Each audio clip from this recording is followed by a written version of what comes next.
I'm Andrew Samonsky. And I'm Ryan Silverman.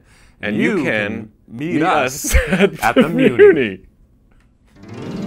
Meet me at the Muny in Forest Park. Hi, I'm Mike Isaacson, the executive producer and artistic director of the Muny, and I am here in the Muny Actors Lounge with two of our stars of Into the Woods, Stephen and Sondheim and James Lapine's Into the Woods, Andrew Samonsky and Ryan Silverman. And they are collectively our princes, individually and collectively our princes. So I'm really excited for this conversation because I caught a little of your act in the rehearsal room, and you guys just nailed the guy thing. It's like there's this bro thing that goes on in the middle of this musical, and I'm just sort of fascinated because you don't see that a lot in musicals. Like, when you two are going at it and there's this outside of your commanding voices, which we'll get to, there's sort of this thing of, like, I feel like these guys are on a basketball court or something. Am I dreaming this, or what is this like that you're creating? No, we spoke about it when we were, when we were starting rehearsals, that like how much of it is like that guy competition, which is I think like most of it. Like everything he does, I'm like, yeah, not bad, but check this out. You know, and it's totally like sports. Like, you know, if he goes for a slam dunk, I'm just gonna jump that much higher. And then he's gonna jump that much higher, you know? So that's what we've been playing with, and so I'm glad it's working.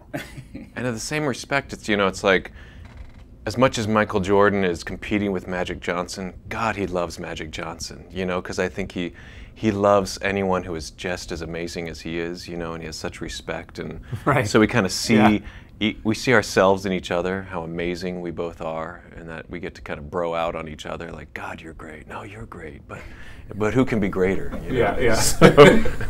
Well, what's also amazing in the writing is that, you know, this show, it's so hard to simplify because it's so rich, but throughout the story, throughout the evening, you see all these people who you know at one level, or you see a surface thing, and then as it goes, it just keeps going deeper, deeper.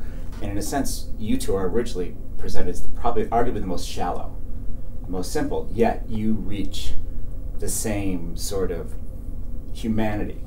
That. And I'm just interested in how you navigate that twist and turn, and how you find that. Brother? Tell him. I think what is tricky is the princes do have an arc, but it is a very shallow arc. I mean, I think they realize just enough, you know, to take that next step. I mean, I think at the end, Cinderella's prince has finally realized, oh, maybe I actually do love this woman as they're, you know, separating. Maybe I actually did love her a little more than just for fantasy. You know, maybe there was something a little deeper there.